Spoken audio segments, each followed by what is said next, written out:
Captain Richard King was born in 1824 in New York City, orphaned young and sent to sea as a boy. By his teens, King was working aboard ships in the Gulf of Mexico, learning navigation, discipline, and survival. Those early years at sea shaped him, self-reliant, observant, and comfortable with risk. King eventually settled along the Texas coast, first as a riverboat captain running supplies between Corpus Christi and Brownsville. During the Mexican-American War, he used his knowledge of the coast and rivers to transport troops and provisions, earning the nickname Captain King. More importantly, he learned the strategic value of land, water, and logistics in a harsh frontier environment. After the war, King recognized an opportunity most others had missed.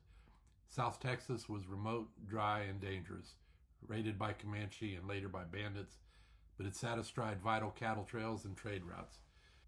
In 1853, King and his business partner, Mifflin Kenedy, acquired the Rincon de Santa Gertrudis land grant.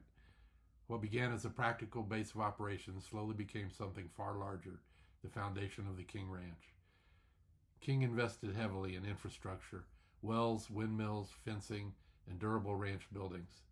He emphasized selective breeding, helping develop the Santa Gertrudis cattle breed, adapted to heat, drought, and disease. He also relied on skilled Mexican vaqueros whose horsemanship and ranching traditions became central to King Ranch culture.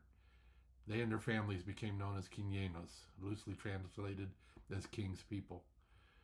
King married Henrietta Chamberlain in 1854, and they had one daughter, Alice Gertrudis King, in 1856.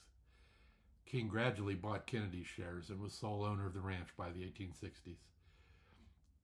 The Civil War nearly destroyed King. Union blockades shut down trade, cattle prices collapsed, and lawlessness spread across South Texas. But King endured, rebuilding in the post-war years and expanding aggressively as demand for beef surged. By the time of his death in 1885, the King Ranch covered hundreds of thousands of acres, larger than the state of Rhode Island. The ranch he founded outlived him by generations, becoming one of the most enduring agricultural enterprises in American history. It eventually also expanded into oil and gas and banking. Henrietta took over the ranch after King's death and ran it personally for 4 decades. It passed to Alice upon Henrietta's death, who by that point had married Robert Clayburgh. The Clayburgh name has been associated with the ranch ever since.